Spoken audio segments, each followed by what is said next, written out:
let a few more. Yeah, let's let a few more. Oh, 8 are on now, so come on, guys, get on there.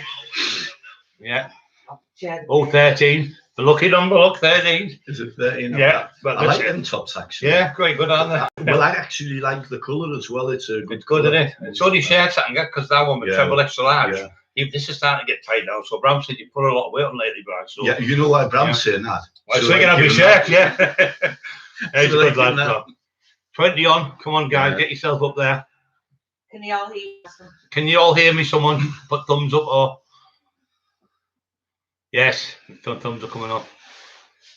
Boom, boom, Brian. Is that a microphone and answer there? Is it, Emma? Simon Laws, good lad. Alan Harper. Glove Jet. The Joke. Kid Childs and David Temple. Good evening, guys. Right, I think we'll get on with the show. Hello there, everybody. It's me, Brian Cockerill, on the Taxman Show. We've got my special guest, one of my best friends, if not the best of all time, Kevin Kilty. Aye. Thank you, Glad to be back very, again, very much to be back. Yeah. Saturday night. My beautiful, just 2 seconds, Kevin, with what I mentioned, my beautiful wife is still the camera work. The beautiful Emma.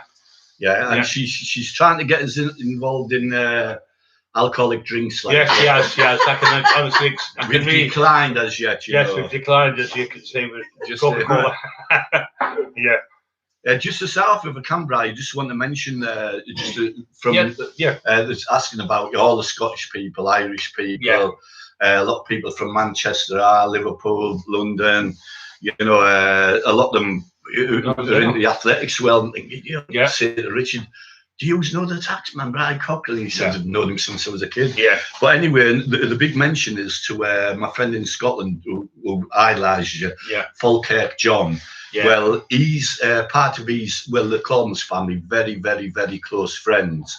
It's Craig Eddy, who won The Voice last week. Oh, The Voice? Oh, right, The Voice, Oh, great. He's fantastic. Well, Craig, well done. He won The Voice last week. That's brilliant. And his mum, a dedication, shout out to her, Tracy Eddy, who was there. And obviously, I can only imagine she'll have been in bits as I was when Richard won the World Championship. So, what an achievement for winning The Voice. You know. Absolutely brilliant. Have you heard me singing on our YouTube channel? I don't think you've got nothing to worry about, mate. But kidding aside, fantastic. And Falkirk John, I'll be seeing you soon. As soon as this lockdown comes, Kevin's going to bring you around in there when this lockdown's over. We'll have a few drinks or whatever. A few drinks, Kevin's pub and that. Well, last time he was at the pub, he helped himself, to drinks and didn't pay them. Didn't mind. I even offered him a room, but he wouldn't stay. There was no drink. That's why.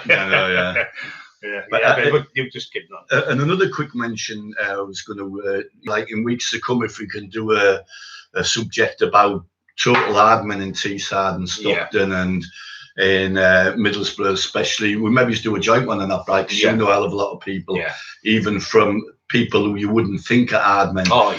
Well, one of them who you would think an admin, a big legend in Stockton, is a bloke called Shima Nelson. And he was the father of a good friend of mine, Mark Nelson. Very good friend of mine. Some people are saying silly things about him, but he's a very good friend. You get people and they look at people and think you should don't judge a book by the cover. That's a true saying. And there's a little fella I know called Aki, who you know. Aki, mixed martial arts expert, and he's unbelievable. But looking at him, you wouldn't think he was a fighter, but believe me, he can fight. So, and another great fighter about past was a little man called Frankie Atherton. I was just going to mention Frankie, from down the road, and he was very feminine. He was, very from St Helens, where he's from. So and they go, all right, love. And they're like a little bit. He probably only weighed 10 stone. If that he did. He fought in Madison Square Garden for a title a long time ago, obviously. But he taught me how to box. He knew. He was a bit like when we had. Do you remember Rocky? When he had Mickey. He was Mickey now. I'm not saying I'm Rocky, but he helped me fight when I've had a few fights and prepared for them. And John Black respected Frankie a lot. Frankie respected you a lot. He did. You took me to his house a couple of times. We did. Railway track. That's right. And even then, he must have been about, 62. He was knocking people out on the door. That's how me met through Frankie. Emma was there. I won't say the lad's name. A really top fighter from Redcar, about 18, 20 stone, 6'3". And Frankie 10 stone, 5'7". and destroyed him, didn't he? That night when he hit him. Yeah, knocked him clean out. Young lad, like young compared to Fit, He family. wasn't Yeah. arrogant at all, was he? Just You like know? that, so short. So he was, as well. in fact, he was a little bit very gentleman. Yeah, If yeah. I'll tell you what reminded me of Maxie Smith. Maxie, That like a proper gentleman, Yeah, really Maxie's nice man. a really Maxie's the same. You look at Maxie and think, you know he can fight, but he's not one of them people who say he's well, he can fight. But I've seen Maxie. I've seen him in training, and he's got that air of confidence in him, and he's a lovely man, natural, and like a cool Clint Eastwood John type, Black, like John Black, another one. John Black. But you looked at John Black and you knew he could fight. Yeah, he's not one of them people you just know John could fight. John Black. I mean, some of these people, like John Black and Rod Jones, and even John Green. John Green's a pleasant gentleman. But you can see he's an hard man as well. You can't agree with that. But this other lad I was just going to quickly mention, talk about them all in weeks to come. To be honest with you, there's that many subjects to talk about. Yes. What you know of, I know, was Shima Nelson, who was allegedly, well, known for fact, he was a bit of a prankster, but a hard man who fought at Appleby Fair and all that. Had awesome car, natural, be well respected by all the gypsies. He used to go into the pubs, and he was renowned one time for going in the pub on a Saturday afternoon, pulling with all his might on a rope, pulling in, and everyone's looking to see who it was. And at the end of it was a little mouse on the end of it. Yeah. And then another fucking time, he took into, I think it was a Rocket pub, and wouldn't go out. Took in and demanded a pint for himself and his horse. The horse at the bar. The horse went near bother. And he actually served him. Yeah. And the horse. Yeah, the horse and him. Yeah. The horse didn't say that. I was just keeping it quiet, But he got to prank himself, the horse. But I'm going to tell stories on him later.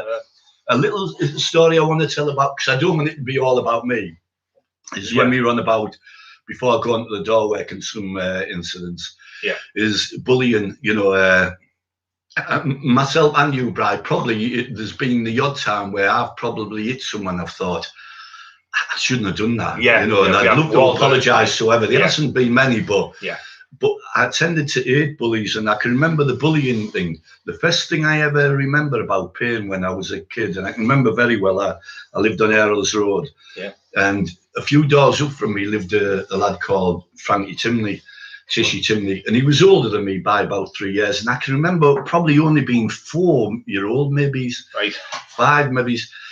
And I stood outside his house waiting for him, talking to him. And it was a gentle little kid, you know what I mean? We were brought up good, even though it was like a rough area.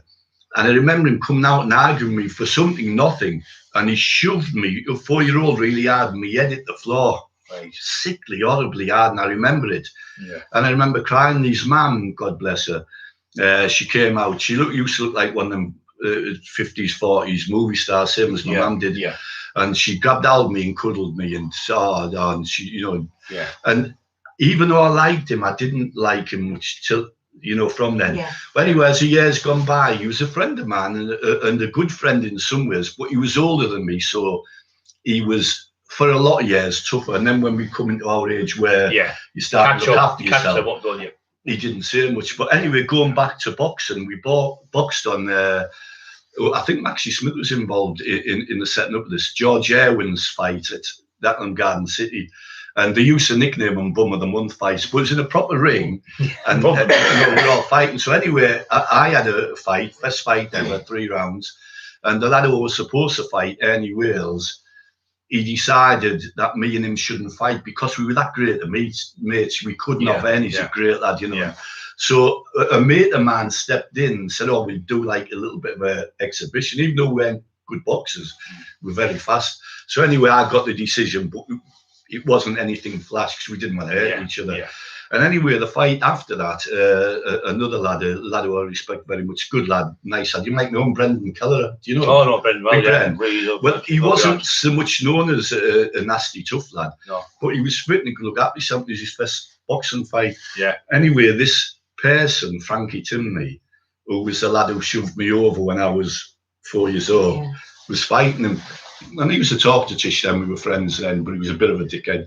And anyway, before it, he was at the bar, and he'd had, as I say, it was Bum of the Month show, 20 double runs before he went in the ring. Talk about Dutch courage. But the bloke on the bell, Jackie Vickers, was first anyway. It was supposed to be 3-minute rounds. He ended up 8-minute rounds. So anyway, Tishy goes in and stupidly, before they start fighting, he runs at Brendan and nuts him bang on the nose, busts his nose all over the blood. Some photos about somewhere, blood everywhere, all over, and people shouting, but the referee just let it go on. I say bum of the month show. Yeah. And so anyway, to cut long story short, Brendan gave him a boxing lesson and belted him up, beat him. Yeah. After the fight, we were walking up the road to Winniebanks, and Frankie Timley was gobbing off. But going back to retract myself, something kept coming to my mind about him. When we were about 10, we walked up Ascot Avenue, and he seen this frog. This is the lad who was a bit of a bully. Yeah. And he picked this frog up, and we couldn't say no because we were scared when he was older than us. Yeah. Picked the frog up, stuck a straw up its bum. Yeah. Blew it up like a balloon bride. Yeah.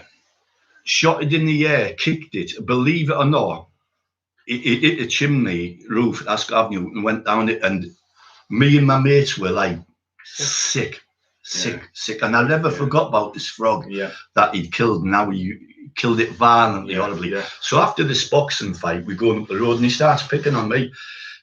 You boxing, there's no blood about, look at my blood about, blah, blah, blah, blah, blah, you know, and starts acting the hard case. Anyway, in the end, I turned round and I walloped him, hit him, knocked him on the deck and got on top of him and punched him, bang, bang, busted his nose and everything. Yeah. Maybe he's about 10 times, really battered him. Yeah. And as he's coming round, he said, what did he do with that for? I said, that was for the fucking frog in 1968, cunt. Yeah. Now hoppers. So just to get out of the way, brilliant. I bet that's been on your chest all them years. So there. But you know what? Do you know what that is? When people do things like that, it's the first sign of a serial killer. When they hurt animals when they're young. They all go back to when the kids were the animals. So well, later on, he done some daft things and he got into a lot of trouble. He was a good footballer as well. As I say, I liked him. I'm not calling him, but he ended up moving to York and died in a house fire like alcoholic, you know. Right. Yeah. But anyway, we were going to go back onto the door work of our started off, finished the baths, you know, 1982, I think it was. But prior to that, I'd done a little bit of door work on Cockerill. Where was that, Kev? Do you know where Prince Regent Street is? Oh, yeah. I know where Bianco's is. Yeah. There's an old building. I know what you mean, yeah. It's knocked down now. Yeah, it's got on that side. Yeah, and it was like a place for like punks and stuff like that. You Speedy know, used to go there. Speedy used to go, yeah. Well, I worked on the door there when I worked for the baths. And two of the people who used to go in at the time, and they were quite tough lads at the time, Antwills was Big John Pugh, Puggy. And also John Thorburn, you know John Thorburn? Yeah. John. And they were the main ones I think, I hope they're not causing trouble. And I shot them out the back door. But they became good friends. Yeah. And later years, they worked on the door at Bentley's for us, both of them. You know, but going back to door incidents, I can remember working on the door, say again with Paul Owens, very, very tough lad, but a good lad, very well liked lad. Then I left Superstars, where I'd worked with Tommy Pick, Jimmy Pick. There was quite a lot of fights on the door then as well. Oh, was that best? That was again Bianco's. Right, Bianco's. But they called it Superstars. There's loads of clubs on that street, hasn't it? It's had that many names, and I don't like to mention this part, but I will mention it because it wasn't anything intentional. But I think in 1979, maybe early 80. Maxie Smith was working on the door with Mickey Davies, a friend of mine, and I didn't know Maxie at the time. I knew of him, but apparently there was a lad really causing trouble, and anyway, I'm not sure whether it was Maxie or Mickey delivered a blow, hit them cleanly, defending themselves, and the lad died. That's the only thing about a thingy. And it wasn't Maxie's fault. He was defending himself. A friend of mine, I won't say his name, but he had the same thing with a couple of lads. He hit him, and the lad died. And it's horrible. But the lad was throwing punches, hitting him with bottles and all sorts. And our friend still got 5 years. I know. For defending himself, but the class is manslaughter, done this. Yeah, I'm not sure whether Maxie and Mickey got found not guilty yet, but they weren't thugs or out. Maxie's a gentleman, but it just shows you that. the capability of some people, especially the trains, when they're trained, you're where they can hit someone clean. You're not. I hear these people coming on, Kevin, going, £10 million for a fight. I'm getting ring with Tyson. They don't realise how much power's coming out of that punch. I know they're 15 stone 10, but there's 15 stone 10 of power coming from that punch. Every inch and every bit of that muscle's coming through in power, and the accuracy. Your spleen would just explode, your kidneys, and you wouldn't be able to, that's why they have to do 500 sit-ups and all these press-ups. This constant training. Boxing's the hardest sport in the world. There's no doubt about that. There's no doubt it's the hardest sport. Another similar thing happened to a friend of yours, and he became a little bit of a friend of mine. I visited him in prison actually. Was Mickey Mallon. Well, he went and all for me, and the same thing happened with him. And he was only a little lad. He hit the lad, and he hit him on the club. And the lad, he hit him, he was called Brian Robson at the time, the lad, and he caught him, but he got caught on camera. He was caught. Was the lad an innocent? He was just a bit of a lad. He was trying to offer him out, going, we want 1-to-1 and all that, as he get them on the doors. And Mickey caught him, and he could punch hard, Mickey. Yeah, he was only a little lad. And he got the same thing happened twice. Twice he went to jail for 5 years. He got twice. Because I remember reading the case a bit, and obviously there when he wasn't a boy or anything. He just lad had a fair fight, and he caught him. And there's 1 in a million chance that you could get this injury. And twice he'd done it. So and going, I mean, you know about medicine yourself. Obviously, you've got your carotid arteries and your vertebral arteries. Something like that. And the jerk of it obviously severed his artery. Yeah, that's right. And how bad luck can you get? I mean, obviously, God bless whoever it was who was killed, but Mickey got done for manslaughter, didn't he? And come out, and the same thing happened again, didn't it? The same thing. I'm going to tell you the truth. He was the lad we went to visit when I had the fight with Duffy that day. Because we went to Durham that day to see Mickey. That's and then we came back, and we had something at the West End Records pub. We had Stevie's, we had a Parmesan over there. We come across, we seen Jimmy Stubbs in the street, and had a fight with Lee that day. I still remember you having on the afternoon, you weren't drinking as such, but you had a pint of shandy. That's like eliminated shandy. And we talk about that another time, detail it and put people right on that. Yes, Crawford, hi guys. Hi, Philip. Do you know Marty Mandeville? I worked with him. He seemed like I know the lads. He lived up there for a while. Met him a few times. Really nice lad. Bram loves it a bit. He taught Bram a lot of fighting. Really good mixed martial arts fighter. Yeah. Nice lad. Polite gentleman, and well liked. Yeah, and I know Marty's a good friend of Mark Nelson's, the lad I mentioned, and Marty's our class. Marty, tough lad, right? As a friend, who's a proper good fighter, like a Van Damme type, you know. Yeah, really good. Skillful. Proper rugged look and looks the part. Yeah. And he's still training well today, actually, very well. Ozzy Bingham said, tell Kevin the best boxing match in Winniebanks was John Hall and Bonker. It was actually, he's talking about. Tell us that one. Hi, Ozzy, mate. We love you. We'll come to see you soon. I know Kevin will laugh about that. Well, actually, saying that was slightly after I had one of the Bum of the Month shows. And Bum of the Month show. What it meant was anyone could get in our way out. They'd be in the pub. What would have been the worst if there was a lot of them drank when they had the bell clock? Bloody hell, last orders. They didn't run out the ring for a drink. Well, what actually happened is that what he's talking about, Bonker and John Hall. John Hall, another very good friend of mine. Brushback hair, Teddy boy. Yeah. Was a good friend of my brother's, Brian. Done a little bit of boxing. Lovely lad, great lad. Elvis, call him John Elvis Hall. Yeah. And we had the fight in the Garden City. But because it was that much of a farce, and as I say, Tishy Timley and that, and Brendan, and Kev Scott was fighting, Alan Round. Kev's good lad. Elvis Tomo had a proper bloody fight there with a lad called Jim Collins. Right. Really, you couldn't separate them. It was a great fight. And Kev Scott, another great fighter. Well, anyway, after it all, there was that much shit in the paper because the boxing rings with scaffoldings coming up as posts and bits of wire hanging out, you know, and the timekeeper, Jackie Vickers, was pissed. He was an ex-boxer, but, you know, and he was getting the runs down and people shouting, Jackie, it's time. And it'd been 6-7 minute rounds.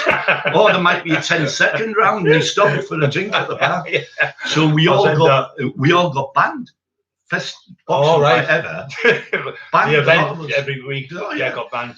So then, so what happened to Bum of the Month then? Well, Bum of the Month thing there, George Irwin, another great friend of mine, friend of Peter McGee's. I'll mention Peter. Hi, Peter, mate. Good lad. Peter, a really good lad.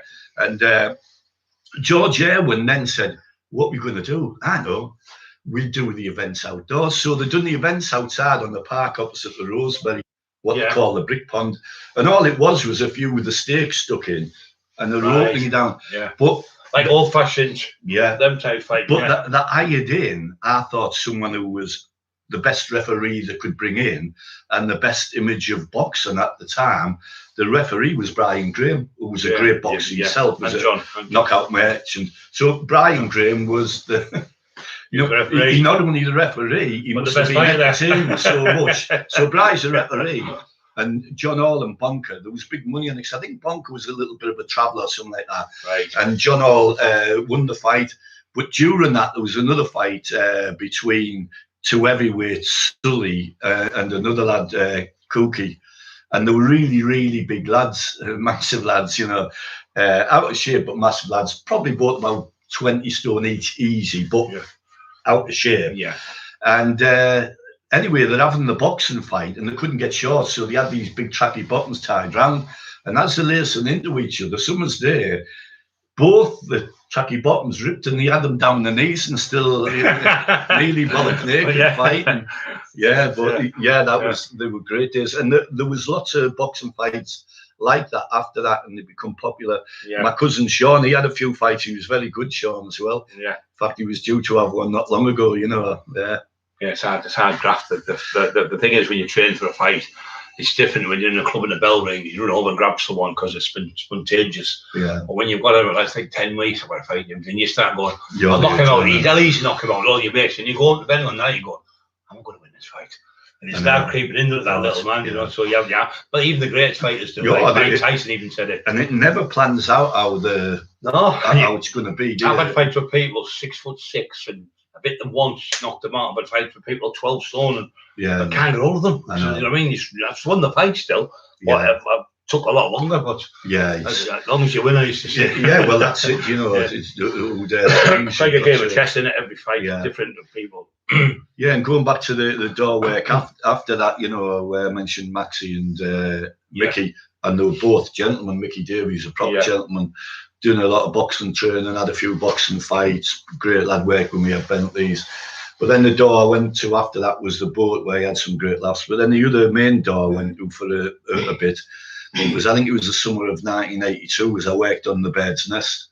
And I worked with Gary Jordan. Gary probably was only about 18, 19 at the time. Yeah. And he was head doorman there, Thornaby lads. So it was Thornaby lads who were running the door at a Stockton pub. Right. Which might not have went down very well. Jimmy Wilson, another great lad, tough lad.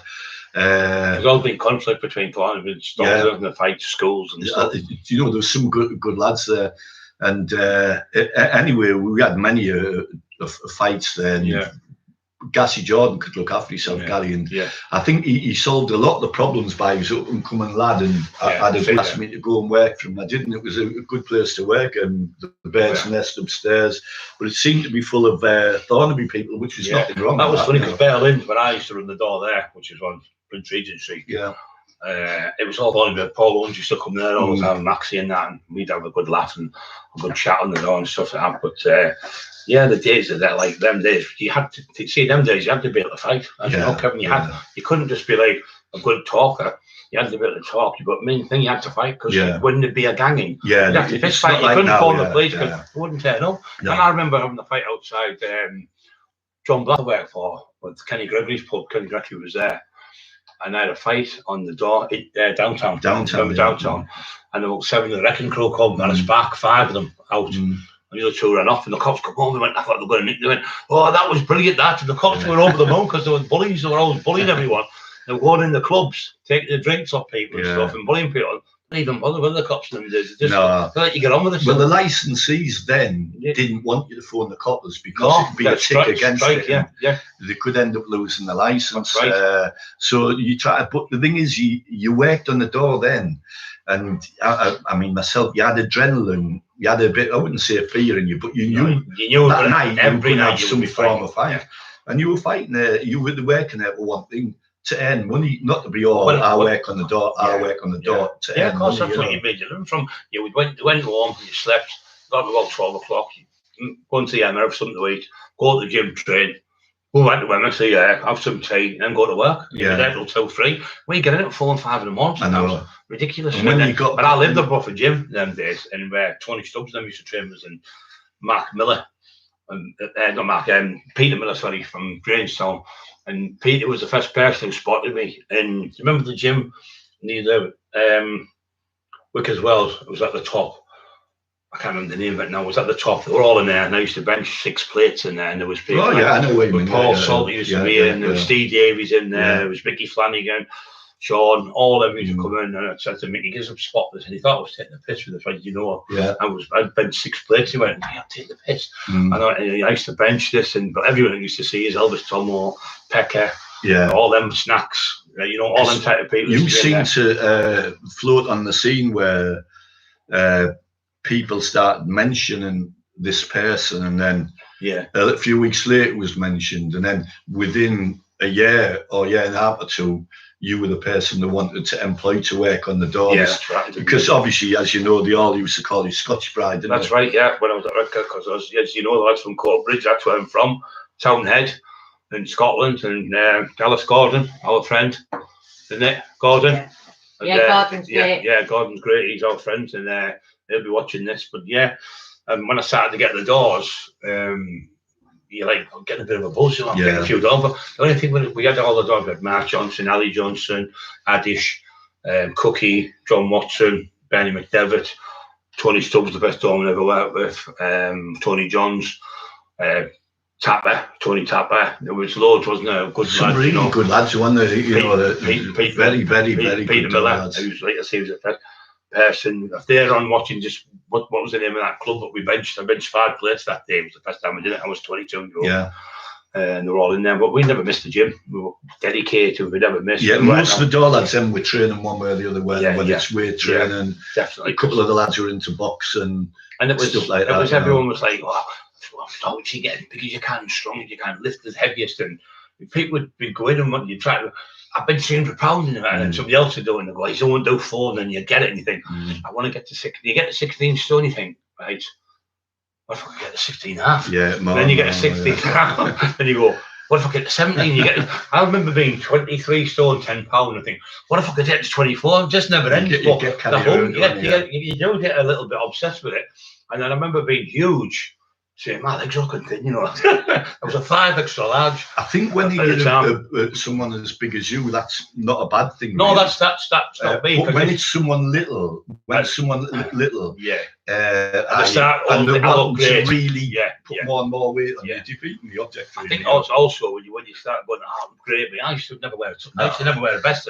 I very rarely used I only started wearing it late on when I was 637 and 2000 when you see me train for the World Summer Span in my YouTube videos, which is on here. Yeah, later on, didn't you? Kevin was there with me seeing me doing these lifts and that. Yeah, these mega. But when I was killing 63 dumbbells and ridiculous 140 kg just carry on, didn't we? Yeah, we pretend we'd juggle elbow to drop them in. And Mick Flanagan used to nod at me, Mike, and go, "Yeah, I bent all these Olympic bars, didn't I? Well, I was doing this grip work. It wasn't a deadlift, it was what you call grip work.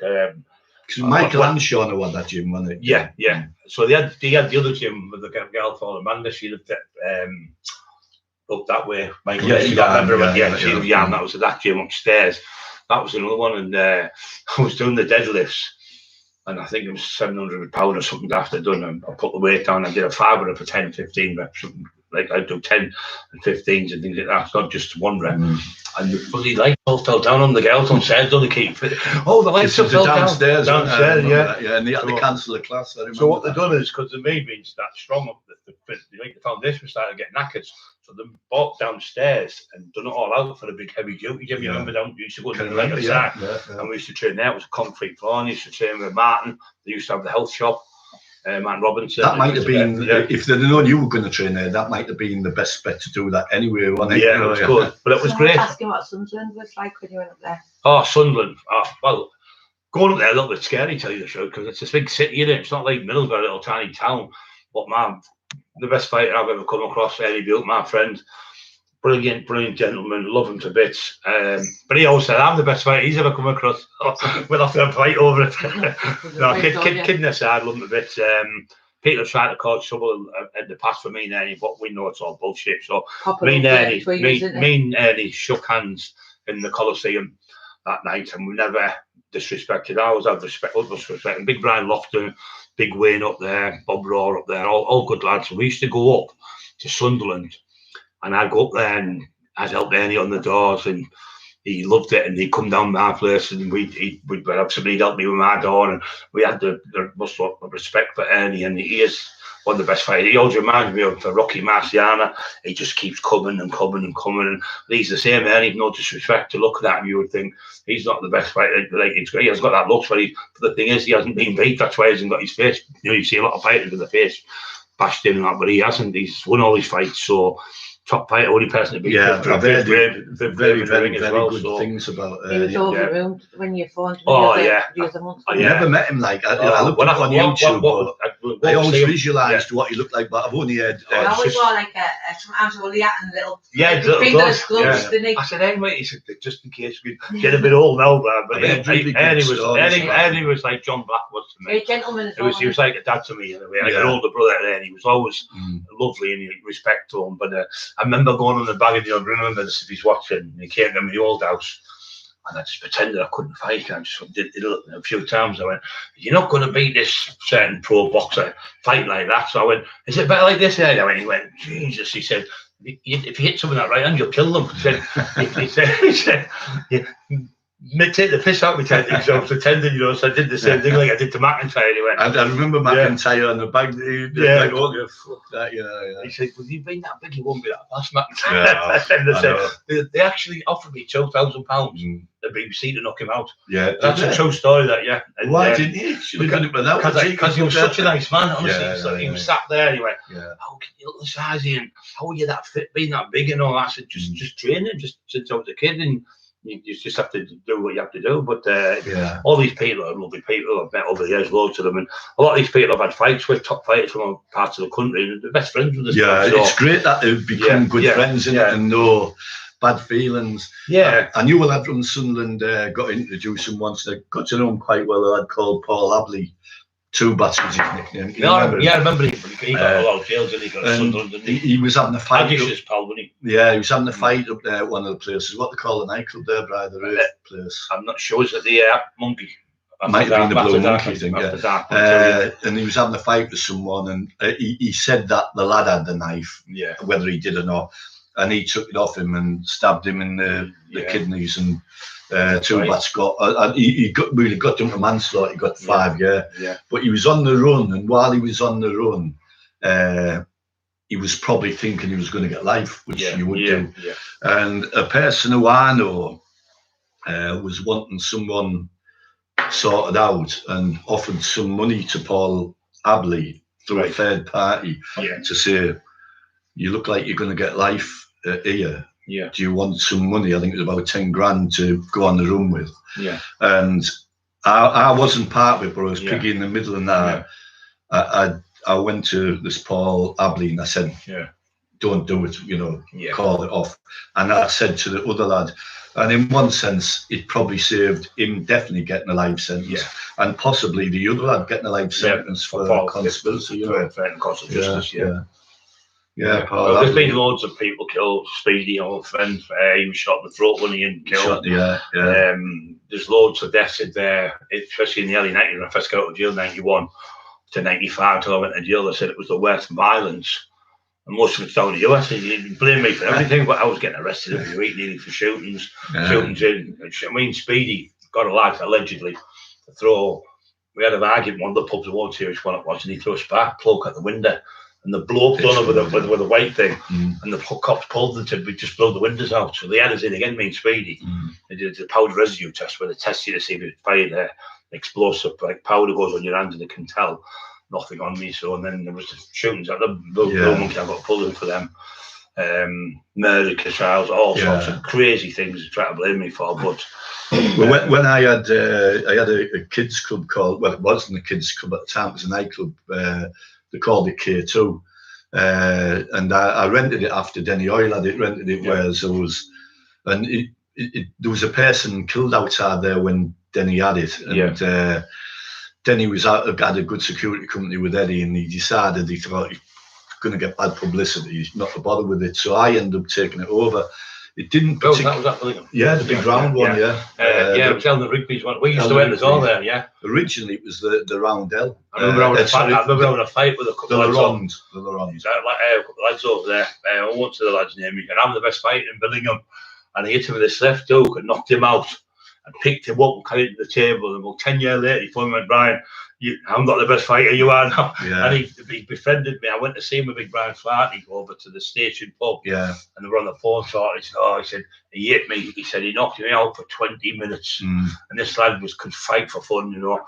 He said, he knocked me out, one left hook. And he said, knocked me out on the twice. He could have jumped all over me, done anything. He picked me up, put me on the chair, woke me up and said, "Get yourself home." Yeah. And that's what I was like. You know, I wasn't a bully. I didn't do things. So I mean, good friends with the lad now. Billingham at the time had, well, I think even earlier 60s had some tough lads. He did, yeah. But the Laurent, when it was open, it was a super nightclub, and them days, another person I'd like to talk about in depth later on when we go on about Ardman, there was a lad who was a father of friends of mine, Mark White and Paul White. His father was Trevor White. I don't know whether you know. And he was nicknamed Killer White. Right. He had a little bit of a resemblance of a dark head of Nick Nolte. Do you know Nick Nolte? Yeah. And he could really fight. Trevor, always dressed in a suit and pinstripes and that. Like old 70s type.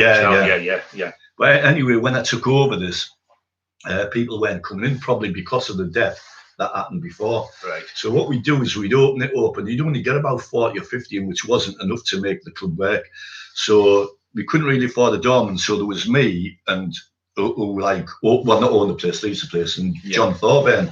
Right. And John, he was losing his mind a little bit at the time, but he was very loyal to me, and he didn't give a shit about nothing. Yeah. And a couple of times people come up, and we once actually, even though John knew Speedy very well, me and John wouldn't let Speedy and Chris Curry and a few others in.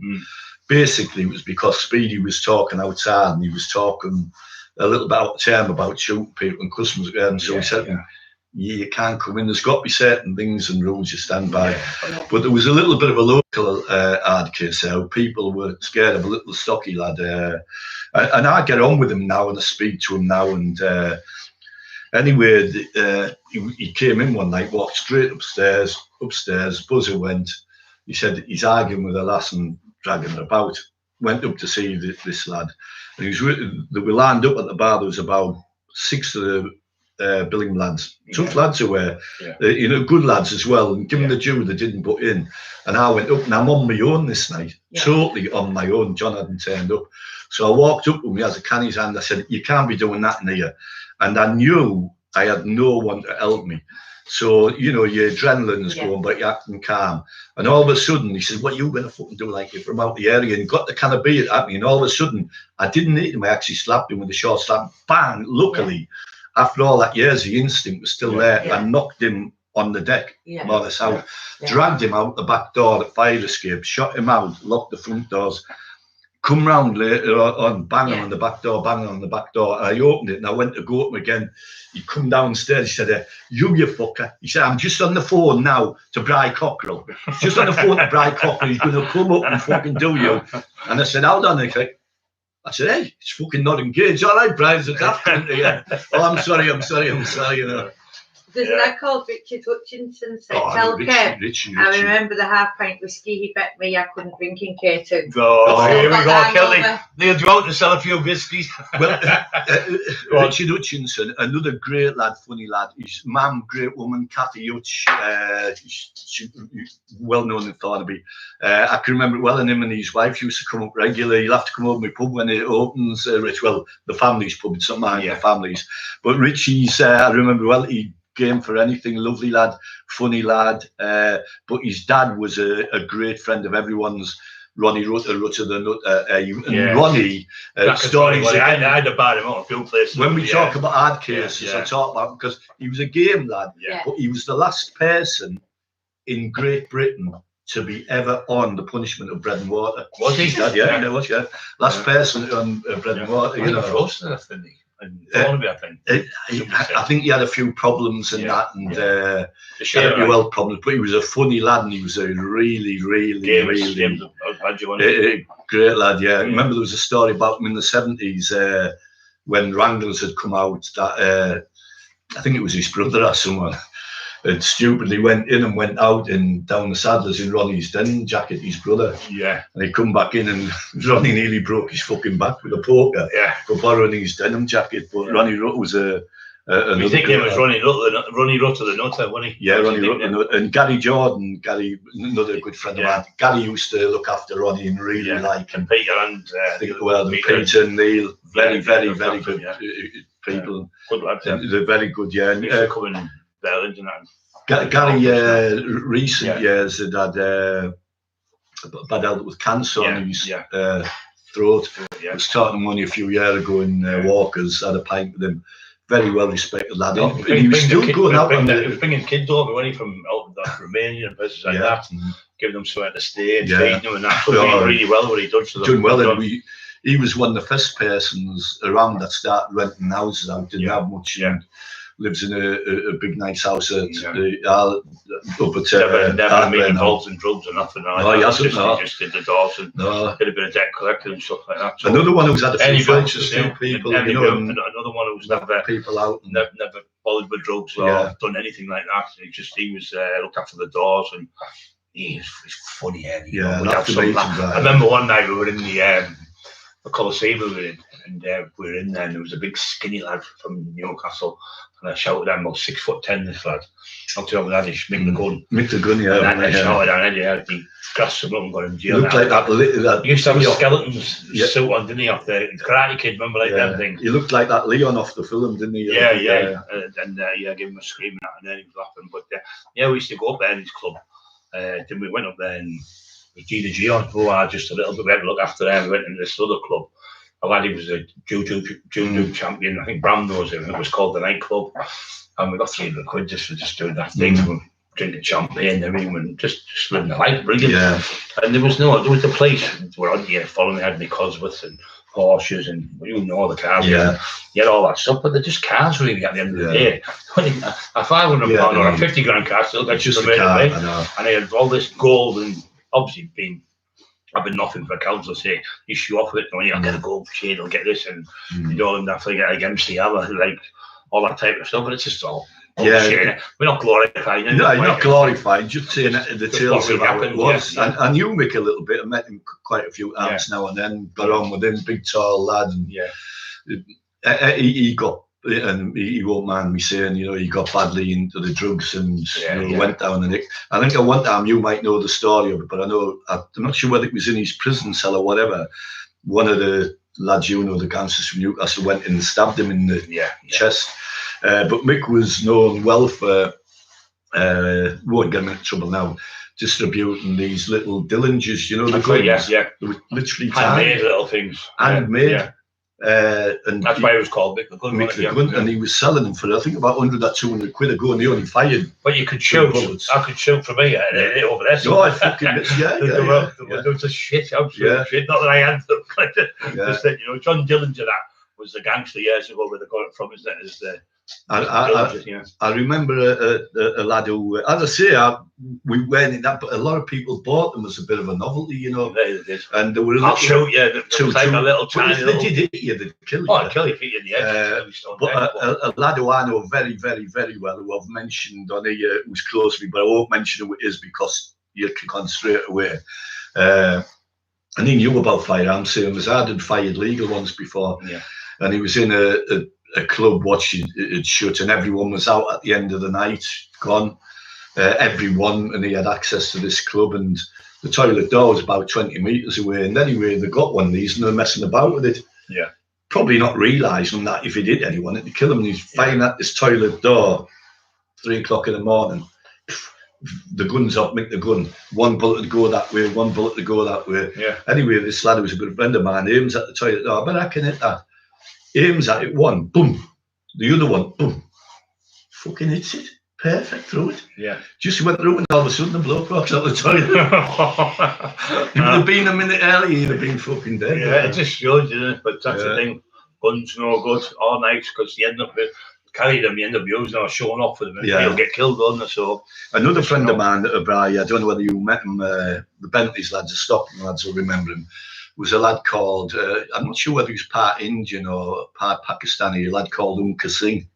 Oh, I don't think so. He worked on the door with us now and then. Remember Jimmy Dean, all them, and Javed and all them at the Mall and all them. Well, he used to have hair a little bit like Javed Duncan. Yeah. It might be. It might be like Michael Jackson. He used to do a bit of boxing, but he was a very soft, not soft-natured, pleasant. Yeah, I think I don't know. But he could have a bit of a fight, but would avoid fights and that. And anyway, we'd finished working on the door, and a few years, and someone gave us some tragic news that he had some problems with a girl and threw himself off the Swallow Hotel car. Yeah, I remember that. Yeah, killed himself. You know. I remember the first time when the cameras saved me when I was working on the door with Kenny Gregory and the manager Sid. Sid, he's from Billingham, lovely lad. We used to work the door, and his missus was a nurse and everything, lovely lass. And when they used to do all the drinks and things like that, we used to do all the bars and that. And this lad come, and he wanted to come anyway. He pulled a knife on me and tried to come across like that with the blade. And I jumped back, and I was with Tony Stubbs and Barry McDevitt and Cookie. Anyway, I jumped. I remember John Mack showed me the punch. It was Fraser did the punch where you jump off your feet, throw left hook. So I John Mack showed you. John Mack showed me. You jump and you throw it. It's hard to do. What you do is, in the ring, you get disqualified. But I caught him with my elbow. He said, follow through with your hand, you miss it. He helped. I caught him and knocked him down. This woman, inspector, come home and you're under arrest. I've just seen you with that man for nothing. You're going to arrest me. So Kenny said, hey, I beg to differ. So she was arguing on the door. So I said, he tried to stab me and somebody else had picked the knife and ran off with it, he said. But she couldn't see. She could only see from the angle there. Yeah. And they were in front, people on the queue and everything. But Kenny had the camera on, so he took it in and said, and she went upstairs and said, yeah, I apologise, I'm sorry, but that's what I've been done for an assault, so I broke his jaw. And it just shows you them cameras do save you sometimes. Yeah, they can do, yeah. They can be for you or against you, but nowadays, I mean, whether it's a good thing or a bad thing, it's probably a good thing because it can solve a lot of crimes. Everyone's got a CCTV camera now on a mobile phone. Anything happens. Even taxis have got, cars have got everything. Accidents, insurance companies. So everywhere you go, there's a camera now. George Orwell written a book called 1984, and he written it in 1948, and he turned the digits round to 84. He said by 1984, you check it up, I can have a look. It was written in 1948, he turned them around in 1984. He said by 1984, Big Brother would be everyone was watching you, and it's actually here now, isn't it? So he wasn't far off. Yeah, fantastic. Another little story about working on the doors. There's lots of them we mentioned, but one of them was the back end of where I worked on the door. I might go forward then back, but this was the back end of working on the door. And we were working on the door one night. It was a Monday night, I remember it. Over 25's night at Bentley's, known as a very popular night. And every now and then you'd get rough people come in now and then, you know. This particular night, Alan Cowley was in. Have you heard of Alan Cowley? Yeah. Alan, he had a name as a bit of a fighter and that, and some people liked him, some didn't. You know, I got on with him, didn't know him overly well. But anyway, for some reason, there was a lad who I know very well, called Carl Mennel from Thornaby, Carl. Yeah. I don't know whether you know him. Yeah. Carl. He's. I always say that if he's listening, Carl Mennel, he always reminds me of the lead singer of KC in the Sunshine Band. Oh yeah. Every time I hear him, everybody loves you. He looks like, I think he does anyway. And going back many years ago, I lived in Thornaby Road at the time. And Carlo came knocking on the door, and I was only just got out of prison. I was only 11 stone, knocking on the door, looking for this lad, Dickie Derbyshire, who was in my house. And we weren't drinking them days once a week. And he come to the door, kicking hell out the door. Anyway, I had to go out and punch him. And we were friends, you know, but I was older than him, he was only a young lad. But this particular night, as I say, a long time after that, I got on with him, Andy's dad, Andy's brother Dwayne. And Carlo was upstairs, the buzzer went. Fight took place. You go up and Alan Cowley's got hold of Carlo. Yeah. Tried to knock him about and this, that, and the other. And me and a couple of door lads got hold of him, shot him off. Yeah. Let Carlo in. He'd stay. And Carlo didn't seem to be too fussed about. He was a game lad. He could fight a little bit anyway.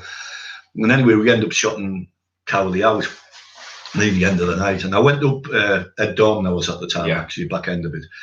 I said to Carlo, he's waiting outside there for you, Carlo. There's nothing much we can do going off the step. We've told him to fuck off, but he'll wait for you. What do you want to do? Do you want to, I'll let you out the back door now. Which the back door you could have went out where the taxis were, Delta taxis, and went without being known. And he said, no, I'd rather just walk out the front door. He said, I'll just walk away from him. I'll walk to Delta. So he comes out. I said, are you sure you're going to be all right, Carlo? Yeah. He walks out dead fast, not looking for any trouble at all. Goes left along to Delta taxis and left again. And anyway, as we shut the door, because we literally legally had to unchain it up. One of the door lads said, Cowley's going to walk after him, you know. I said, it'd be all right being a taxi by then, maybe. Anyway, literally within a couple of minutes, the big commotion, ambulance, went round to see what it was. And there's Alan Cowley literally getting stretched out, unconscious. We're really bashed up.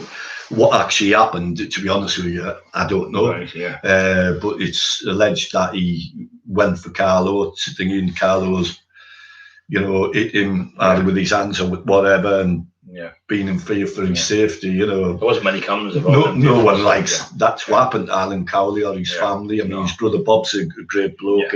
He won't remember me, but I remember Bob.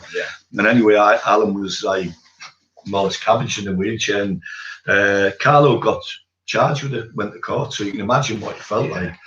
And anyway, I went as a witness to say what happened that night at the Crown Court.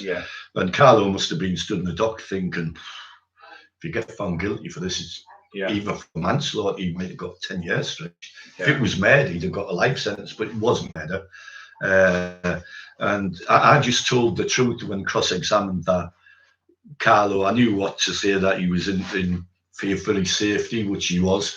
And lawfully, he defended himself. He was avoiding the trouble. And anyway, Carlo got off with it, and his dad thanked me for that. Not that I'd wish Alan Cowley to be in the state he was in, but I've heard Alan Cowley recovered as best he can from it, which, if he is good on it, but it just shows you the incidents that can happen in nightclubs. At certain times like that. You know, can happen. You probably went through a load, because I remember having a fight in Redcar. I mean, you sometimes you ended up probably having a lot more fights on the door than I did, because we were like based, even though we had a lot.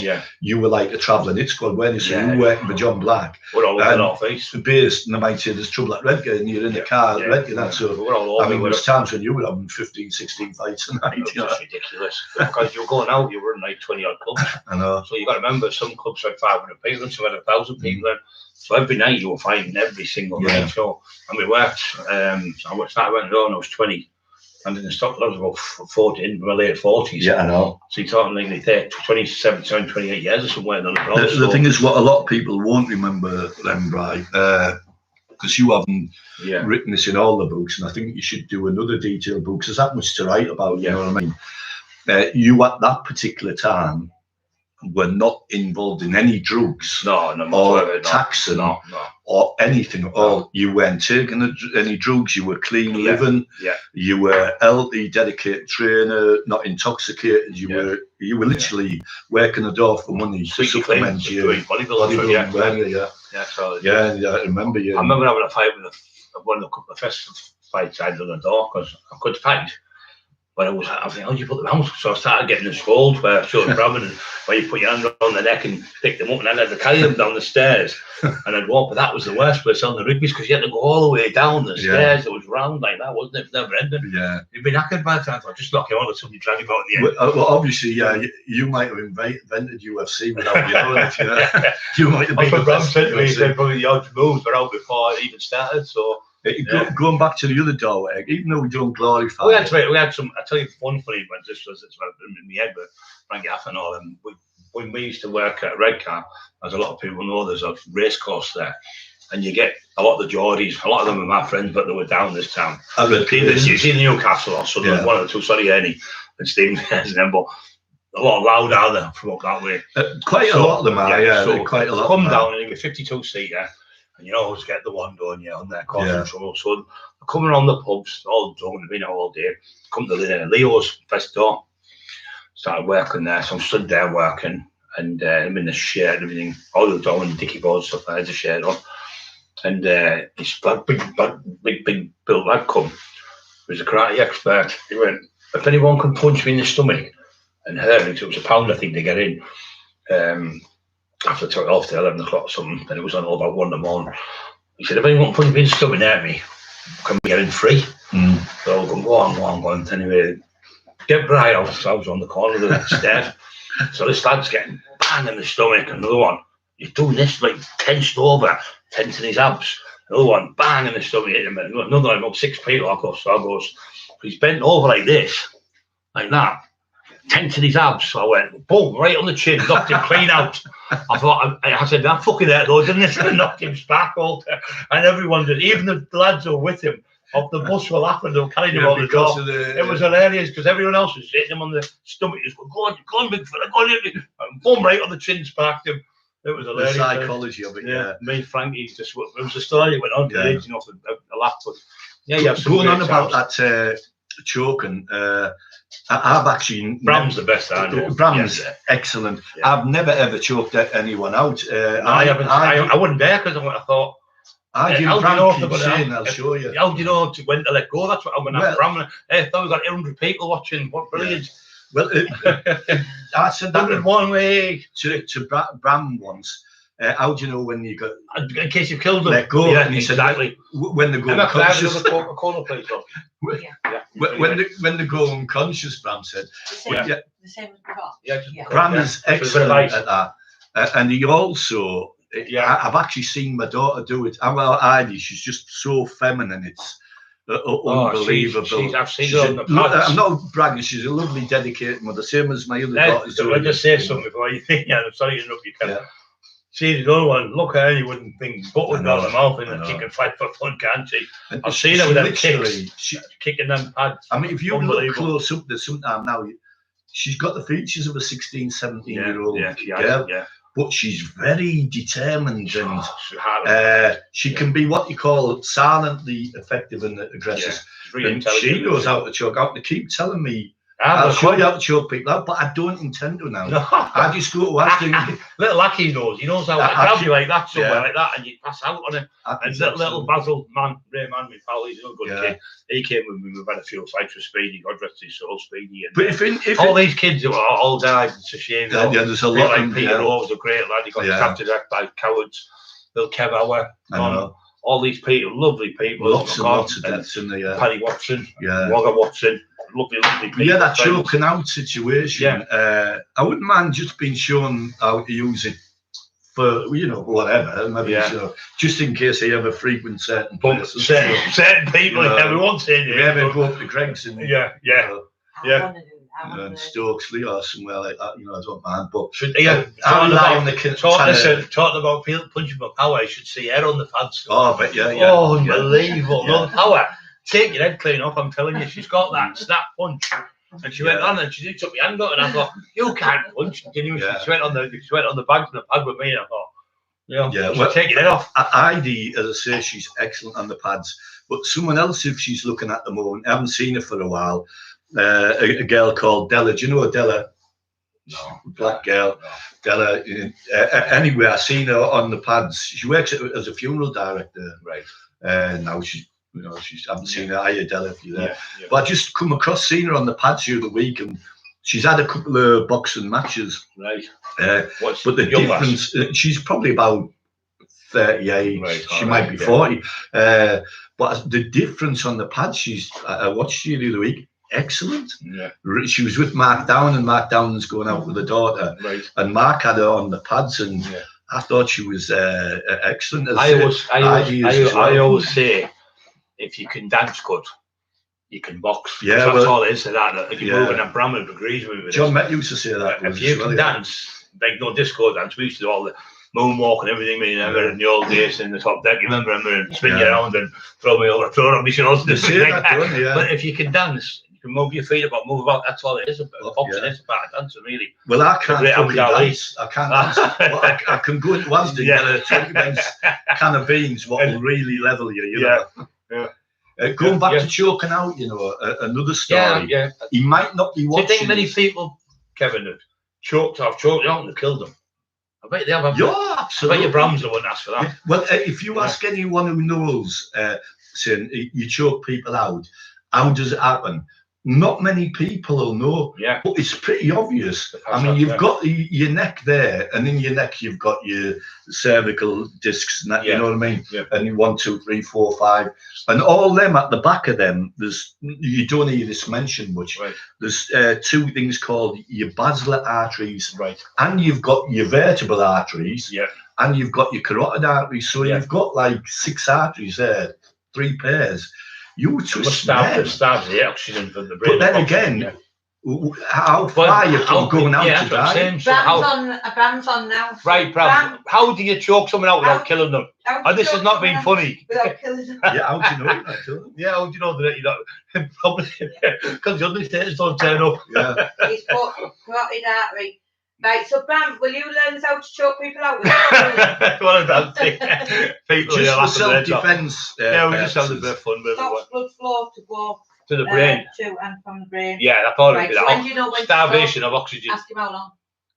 When they pass out, when they stop moving. Stop breathing. When they stop flitching about. It must be that, mustn't it? It's got to be. I think the best way to, come on, Bram. You know, I know the answer to that, Emma. What is it? I've been told, Bram, and I don't medically know. A couple of seconds too long, Death. Right. So Bram, what is so you have to be an expert. How do you know exactly when to stop? That's going out to Bram. And can you learn us, please? And you're on the course now. Well, can you ask Bram if I can answer that and give it a serious answer to it? Yeah. When you say your question is... what thing you talking about? They don't think we're all crackers, woman. When do you stop choking them out? When do you take the hold off? Well, if it was me and it was someone nasty, I would think the best time to take it off is if you check the pulse and it's gone and the blood pressure's on, then leave them the dead. Yeah. Bram said ask Kev to ask about when Heidi did it. Right. Yeah, should I say who to or not? It said they go limp and do something. Do they feed themselves? Yeah. Well, I won't say who to, but Heidi was getting threatened once with a bottle of vodka to be hit on her head. And she kept saying, I don't want to react, I don't want to react. Cut long story short, she said, I'm going to have to react. And before she went to do this, she said, pre-warned, you're going to sleep. Put the chokehold on. And I was a foot away and going, she said, it's okay, just go to sleep, Yeah. Go on. Yeah. Oh, fucking hell. Thank fuck I never shouted at her. Near me. I'm glad I brought their stuff for Christmas and stuff. And little Angelica, her daughter's going to be the same, and Caesar, you know. Yeah. But they're doing it in a nice way. When I used to go around, and we used to go in and bring them sweets and stuff, and bits of toy and stuff for them, birthdays and stuff, and all was there, weren't we, for the stuff, and the kids all surrounded us. Winnie Banks, didn't they? We used to have a good laugh. They idolised the whole street used to come on, didn't it? Right, coming in, I'd sign a little piece of paper. There was no phones then, was then? Can we get our autograph for you? And if they had no paper, they'd run up the betting shop and get the betting shops. Yeah, with the little pens out the betting shop. And they'd rip it apart, they'd get the duplicate and sell the other copy. I'm sure I've done yours 5 times today. Well, that happened often, didn't it? And the books with the taxman, didn't you, around there? Yeah. I remember this story. I don't know if I told you this one. We went in to sell the books, 2005 with Steve Richards, but we did the book. We did it in the book world. We did 600-700 books in one day. That, you know. Anyway, we was in the scale and bought a book. Very good. She had mental health issues, you could see. Got this book, she went, and then the suit on there, my sideburns were down a bit, and loads of goals on everything. And the hair was a bit curly and everything. I sat there. And I was all smart, and she went, can you sign that? I went, of course I can. It wasn't even my book. I signed it, so I signed it. And she went, I've got Tom Jones's autograph. And little John Costello was there. He went, it's not unusual. I was Tom Jones. I wish I could sing like him, but that's true. Little John just left it today. Best wishes to you, John. We love you to bits, mate. Another good kid. Another quick funny story. Rob Holloway. Hey, Rob. Thanks, my brother. AJ Films. Everyone give him a Can you see all them names? I can't. Yeah, I know. I'm just by, some of them off the top of my head. Just people that to them. just loads of nice. So Aki's coming on live online. Oh, he knows all about Aki. Yeah. Right, so Aki's very good at it. Yeah, he's got people. But you wouldn't think just to look at him, innit? You know. No. He's working away till May, I think. Aki. This is live on the phone here, so Aki. Right. Sorry, guys. This is best Just person to it. Friend of ours, Aki. Yeah. Aki, you can't swear because we're on live on the podcast. Right? How do you choke someone out without knowing that they're dead? And I thought you were going to learn me. So they're not holding on to you and they start shaking. That's it. So Brad, right? If you go over a couple of seconds too much, you could kill them. Keep it on too long. Keep it on front of them. They're gone. Right. Yeah. So 5 minutes will be safe to do them one to some people I don't like. Aki, can I just ask you a quick question? Just a quick one, Aki. When you're saying how long to keep the chokehold on, them nice steaks you've been doing, how long do you keep them on for? Both sides. So, Aki, you've got to give us all a lesson in chokeholds, just because we're just interested in them, that's all. He's a big master actor. Just in case, it's always good to know in it. Right. Like, okay, mate. I'll see you soon. I will love you. Speak to you soon. Yeah, getting back to the show. Sorry about that, but lunacy there. Another serious thing, obviously, about choking out. Denny Oil used to say to me, Kevin, it's spreading all over. They're going on about you slapping people and knocking them out. Yeah. I said, Denny, it's just a knack. Well, he said they're doing it with Newcastle everywhere. Yeah. But Denny was the first person, if he's watching, his wife Jill. Yeah. And honestly, the first person ever I've seen on you to choke people out. And I'll tell you how he done it. He had an uncle called, I think it was Norman Hart. Right. And he was a professional wrestler, and he taught Denny at a young age how to do this Japanese stranglehold. Right. Now, Denny used to do it to restrain them up the curve. Just to get them out. But he was choking people out left, right, and centre, but he didn't know it was a chokehold. He didn't know exactly what it was, or it become famous in UFC. So the best person I ever knew, and you could do it very good, was Denny Oil choking people out. Denny, Yeah. So what we're going to now? Yeah, we were going back. We go off the strangleholds. Yes. We go off to. I know we're all over the place here, guys. Paul is saying try some arm locks and wrist locks. Say what? Arm locks and wrist locks. He used to train. He said Bram's the best. He said. Bram's short. He used to train with Big Denty in Darlington. Right. This nice had the yards come on Paul. Yeah. All right, son, you all right? Yeah. Any Bill told me that. He said, you can't just do. Because I box, I should train on the weights. Back, chest on Monday, then back on Tuesday, then Wednesday.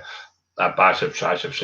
But I'd come home 3 times a week and I'd box and I'd do 6 2-minute rounds on the bag. Then I'd do another night, I'd do 4 3s.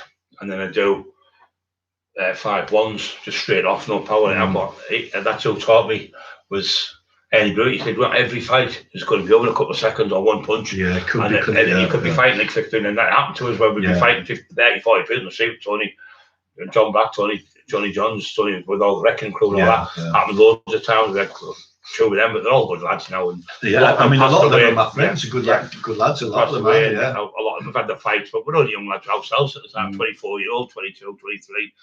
We're all in that fight, I mean, but we've all grew up now and learned it's not the way to be. And I remember hitting one lad in Spennymoor when John Black was there, and I caught him, and he hit him with this right uppercut.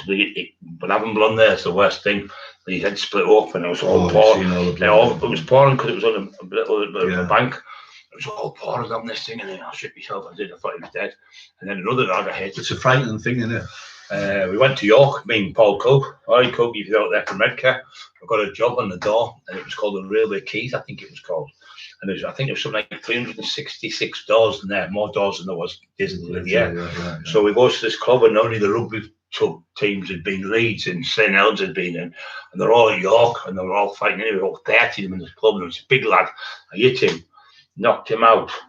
And the police coming, I thought, over the moon, because the police coming. I said, never being happy because probably got killed. So the policeman said, "Oh, I'm gonna have to make a statement." So just go to the back and get me caught, straight in the car and cut me back to back. Never went back over there. So that was you're just lucky sometimes. And there's people I've known who've been friends who've been stabbed to death on the doors. People have been shot on the doors. It's crazy, isn't it? But I don't think it's as bad now with the shootings as it used to be. People get misinformed. Oh, it's bad now. It's bad now. It's bad. There's a lot of things happening, but a lot of the deaths are between little gangs who won't harm the general public. They're just in the crack houses and he holds in this, so he's giving a dodgy 20 and they're stabbing each other, or there's the odd machete coming out. The majority of them are not fighters and never had a fight in their life, and they're not, and there's some of the people who can look after themselves, they're not within that environment. If they were, they tear these. It's a lot harder when used to. It's a lot harder. Well, and there's still a lot of hard what it is about now. Just don't want totally. It costs loads of stuff. I've got the side. Billy and Carl and people like that. We're going to have them on the show. They don't know yet, but these are both coming on. Great lads. Simon won the gold medal, didn't he? The Commonwealth Gold. And Carl, brilliant lad as well. He's a Christian with us, and we love them. And they train really hard, as well. He's done well with his security and everything. He's a great lad. And took Tony Grange out, church leader, fantastic person. We love him and Jesus. Thank you for everything, putting us all together and helping us all. And no, great it's compacted bind, isn't it? And Christian, but it's just all. It's like God puts us all together to help each other, and that's what we try to do every day. We get up and try to do something nice, kind. We're doing this tonight. We're having a great night, and I hope you are having a great night over there. We're just telling you the stories how it was. We're not glorifying it. We changed my life around. Obviously, I've changed my life around for the better. I think helping people with my beautiful wife, who's been supporting me through the last couple of years, and it's been absolutely fantastic. Going to bed, going to the toilet, looking back and seeing her in bed, thinking, "Oh God, you give me an angel," and just I'm so blessed. So my life's so blessed, and I've got is Kevin, people like him, Ozzy Bingham, and everyone seems to be back together. It's like you remember Greece. They all split up and they go at the end, all the gangs back together. It's like that with all us now, and little Terry Rich and all them types of kids are all good friends, and we're doing really good after this, especially with this. And that's why we're doing this, guys, just to show you. Little Terry Dick, It's good everyone's back together and nearly everyone's back together and normal. And we can't wait to get Big Eddie on. And you're coming on the tour. I'll have to kidnap you, don't. And we'll get great questions and answers for Eddie. And we want Denny on as well. Good to get them Denny's got some, and I've got some very, very, very funny stories about Denny in the future. Some really. He's back at the Kirk now, isn't it? Mick used to it there. Some really, really good funny ones. But going back to trouble, it's best if you can sort some trouble out nowadays by if someone who has been a bit of a lad in the town you is going down saying, "Owie," you stop and someone getting hurt and someone going to jail. And usually the trouble that they're having is nothing. It's what they're getting is when what you're saying is John Batt used to do allegedly. We'll go and see someone. If you're giving your opinion to someone, say, "How we, Kevin?" I know. Nobody pressing charges on it. I've done it to people. I'm going, "Look, you've had a fight. You've got beat." I've done it while I did his dad now, and he stopped fighting. And John beat him, and he went and grassed John up. And I went and said, "So what you do? You can't make statements on people. You've lost a fight and you're top fight, and then you're dropping the charges." All got something. But they never happened anyway, did it, John? But I'm saying no. You can't take me when they beat up their house. You can't go to the police, So especially when they're that type. You're on that side of the fence. You've got to stay on that side of the fence. You can't keep switching lanes. And the other thing is intimidation. When you get it, and something that annoys me, and I still see it now. Even driving down the street, and I look out for it stupidly. It's just still in me. I'll be going down the street and. You might see a gang of kids, 18, 19, 20, older, and some man and woman of any age, old or you, walking past them, and you can see what they're going to do to them. And I can't help it, but I pull up and I stop and I wait to see if everything's all right. And if not, I'm risking getting the back, but I'm not bothered, so I'll go over and help them, no matter what. But the best way is to give people a word in the ear. Some people get intimidation where they're getting the windows put and all that. There's a man and woman I know at Winniebanks now, very good friends of mine. The lad was a very tough lad in his time, game at anything. Harry Lake, very good lad, and Sheila. And they've had, I don't know what the reasons are behind it. The windows put in a couple of times. And that needs to stop. I mean, the people there know they only need to ask, and they'll have a word with these other lads. But the other lads who were doing it, why do it? Why, you know, if you want to act the big man, the hard man, go and do something with someone who will challenge you back. You know what I mean? Somebody who's not a victim. That's what they are. You know, getting bullied, knowing there's no comebacks as they're too old and things like that. So they're just off. But the thing is, though, these people who are getting that intimidation, if they end up reacting and they do something daft and they stab these people, they'll get off with it as well. You know, if they're in fear for their lives. You're entitled to defend yourself. Of course you are, yeah. Because somebody comes to your house and then they're victim of something, they're entitled to pick something up if there's a gang of people at your door. But been great on you tonight. All the people have been on. I've got much more to talk about, especially in your long. So we're going to try and do a little bit about the doorway, and then another one totally about, which would be good to tell stories about what happened in this crime, that crime, rather than just questions and answers. Yeah. And then I'd like to do one, whether it's me and Bram do it with you, asking you. We'll probably do that on the last one if she's one. Yeah. That's me tagged. That's them tagged. I've got Emma though to back me up. I want to do and Scrappy. I want to do one on. I say Richard. Richard's a topic, but it's not. It's a story which is going to become a book. And we've done little bits now with someone over the last 4 years, putting the book together. Whether we'll use him or not, I don't know. We might use someone else. But it's a story of adventure and accomplishment. And it's not just about Richard, it's about ID and things. It's not just about the Kilties or me or whatever. It could be about anyone, about someone who, what Richard had, he had a poster on his wall, and it was a Rocky poster. And he had it on when he was 10-year-old, and it says, his whole life was 1,000,000 to 1 shot. And I went up in 14 years before he won the World Championships, says, and so is yours. 1,000,000 to 1 shot, Rich. You can be world champion. But I'll go into that story. And the thing is, he become the world champion, didn't he? So, and I still worry about Rich to this day. I keep saying to him, and if he's watching now, you know, I mean, you very rarely get a chance. I'm that type of person, you know, where everyone's on the phone and they say, see you later, I love you, there's nothing wrong with that. See you later, I love you. But I've seen them say it to everyone. I very rarely say it because I feel it to my kids and my friends. You know, our ID, our worship, I love ID, Jack, Luke, Richard, Bram, Zoe, Dovey, Bram, everyone, you know, I do. And you're there to protect and help people, but you don't have to show it all the time, you know. But I've got some great stories to tell on that side of it, and very sentimental ones as well. The other one, Melanie's just come out of hospital, and it was good. We have had our arguments and fights over the years. Good, you can talk. She's actually, we keep her safe staying. We've got her at house and that, and you know, she's doing well. I'm saying that tomorrow, I might get a fucking smack in the mouth. So.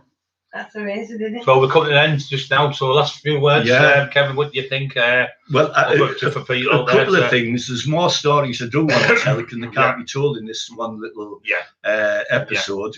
I think they're going to be ongoing for a long time, and then lots of different places. Good. I want to even do one with Bry in Wynyard Hall and places like that. There's so much we can do and get even better equipment to do. Can we mention Daz Conley's thing? You'd say, because you're the best. She's the promoter. Darren Conley has got the picture house in Redcar, and we're going to do an evening with Brian there sometime in July, August, maybe September, but we'll have the dates and we'll update you with that. Brilliant. Can we also say, please subscribe to Fight 100? Yes. Oh yes, I can't. I'd just like to thank David Ashton, my friend. He's a barrister, lawyer, solicitor, what you want to call him. He's my friend, very good friend.